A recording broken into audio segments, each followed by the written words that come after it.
Okay, so now that we have our sound palette set up again, just like in the on the finger drumming track, now we're going to get into actually how to uh, program in our step sequence. So remember, like I said up here, we have the step sequencer are the top 4 rows, as you can see right here. The drum pads are the bottom left 4x4 section, which you can see really well right here. You see the step sequencer is slightly like an off-white gray color. So now it's a lot more better delineated. And then down here in the bottom right-hand corner, we have the loop length section. And this currently doesn't have any colors because there are no clips with any information in them right here at the moment. So let's get into step sequencing or programming in our beat. So in the finger drumming section, we started off using the bass drum. For this section, I want to start off using the hi-hats. So what I'm going to do is I'm going to press down the hi-hat sound. So that means, you see it's white now, which means that the hi-hat sound is selected. So once the hi-hat sound is selected, I can then start to use the step sequencer. So we need to understand how the step sequencer works. Now, you're going to have a basic understanding of rhythmic theory. And by that, I mean, you need to really know what, eighth notes are, quarter notes, 16th notes, triplets, and all that kind of thing. And the reason you need to know that is because if you see these buttons here to the right of the 8x8 matrix, they actually say quarter note, triplet, eighth note, triplet, 16th note triplet, 32nd note, and 32nd note triplet. These are the various subdivisions you can choose from in order to program in those various subdivisions. Now, by default, it is usually set on 16th note, and we're going to leave it on there for now. So when it's on 16th note, the way you have to sort of understand it is, for those of you that don't know, and a refresher for those of you that may know or may not know, 16th notes are counted like this: 1 E and 2 E and 3 E and 4 E and. So that would be one bar full of 16th notes. And so per beat, you'll see that there are 4 notes: 1 E and, right? 2 E and, 3 E and, 4 E and. And the way it works in the step sequencer when you have 16th notes selected here to the right is these first 4 notes horizontally are the 1 E and, so that's beat 1, the first 4 16th notes. This is then 2 E and, so 1 E and, 2 E and then we go down a row, and here we have 3 E and 4 E and. Okay, so that's beat 1, beat 2, beat 3, and beat 4. Let me just show you here on the push: 1 E and 2 E and 3 E and 4 E and. Okay, so say for instance I want to have 8th note hi-hats, then I would need to hit every second 16th note, right? So it'd be 1 E and 2 E and 3 E and 4 E and, right? So let's just do that right now. Remember, I have selected the hi-hat, and once I start pushing the button up here, you'll see it starts actually to play.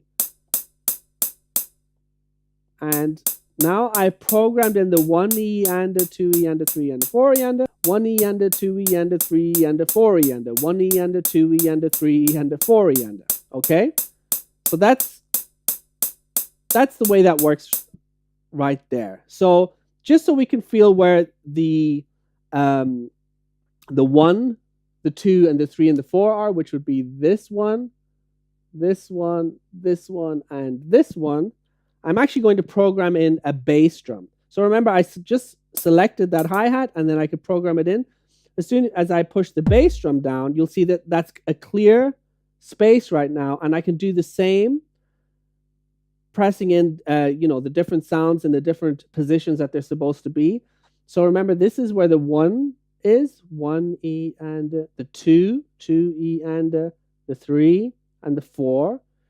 So I can literally just go like this, right? So it's 1 E and a 2 E and a 3 and a 4 E and let's just push play. Okay, 1 E and a 2 E and a 3 and a 4 E and So as you can see, I can start messing about with programming in different sounds. And this is what I was saying earlier, is that now I can just start, placing different sounds in different positions and just seeing how it sounds.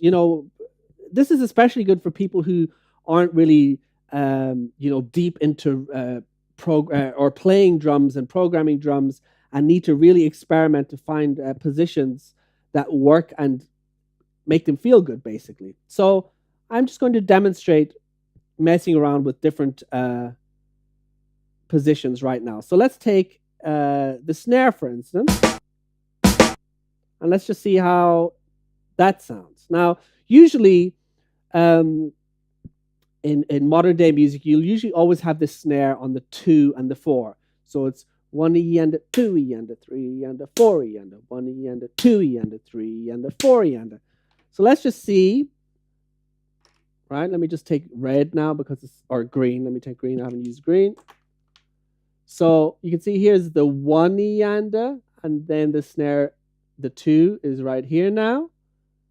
1 E and 2 E and 3 E and 4 E and. So this is what you'll see people doing a lot on Push when they're step sequencing in beats live. You'll see them just sort of press down a whole bunch of notes. That's what they're doing. They know the positions of where they want to place the notes. So I want to place my snare, which I've selected here, on the 2 and the 4. So it's 1 E and 2 E and 3 E and 4. So the 2 and the 4 are right here. So here we go. We just go like that. And now you'll see it playing. Okay? So now that you see how it works, I'm just going to start messing around a little, okay? With the different sounds. So let me take, I like that conga sound. So let's see.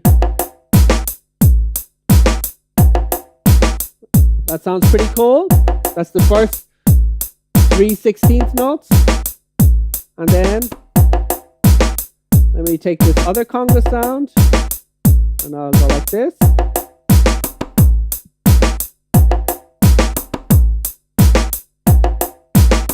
Okay, and now I'm going to take this bell and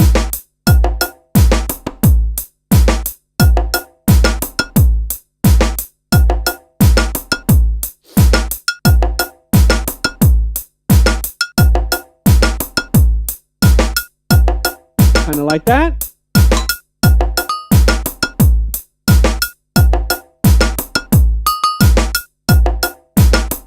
Okay, so as you can see, just by pressing different positions, I now have a beat that I kind of like.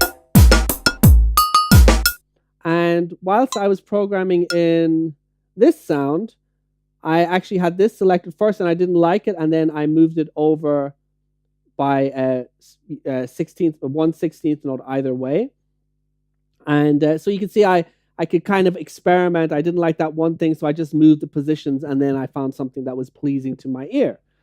So that's the basic way of how you would program in a step sequenced beat.